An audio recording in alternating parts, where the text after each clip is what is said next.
మరి ఈరోజు రాష్ట్ర బీఆర్ఎస్ కమిటీ పిలుపు మేరకు మరి రాష్ట్రంలో పెండింగ్లో ఉన్నటువంటి ఫీజు రియంబర్స్మెంట్ బకాయిలు విడుదల చేయాలని మరి పిలుపులో భాగంగా ఈరోజు మొదటి రోజు మరి ప్రజావాణిలో జోగులాంబ గద్వాల జిల్లా కలెక్టర్ గారికి పార్టీ నాయకత్వం బీఆర్ఎస్ పార్టీ రాష్ట్ర నాయకులు నాగోజు వెంకటరమణ మరి పద్మ వెంకటేశ్వర రెడ్డి అయినా మరి అదేవిధంగా మరి గంజిపేట రాజు మరి అదేవిధంగా మాజీ ఎంపీ చక్రధర్ గారు పార్టీ నాయకులు విద్యార్థి విభాగం నాయకులు అందరూ కూడా కలిసి ఈరోజు ప్రజావాణిలో రిప్రజెంటేషన్ ఇవ్వడం జరిగింది.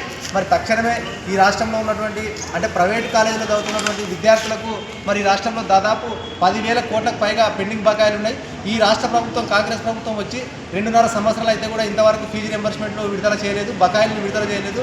ఇవాళ చాలా ఇబ్బందికరంగా ఉంది రాష్ట్రంలో విద్యార్థులకు. ఎక్కడితే డొక్కడని పరిస్థితుల్లో విద్యార్థులందరూ కూడా మరి తల్లలిల్లా ఉన్నారు. ఫీజు రియంబర్స్మెంట్ రాక మరి అక్కడ మెమోలు ఇవ్వక టీసీలు ఇవ్వక మరి ప్రైవేటు యాజమాన్యాలు ప్రైవేటు కాలేజీలు కూడా మూతేసుకునే పరిస్థితి ఈ రాష్ట్రంలో ఏర్పడిందంటే ఎంత దౌర్భాగ్యమైన పరిస్థితి.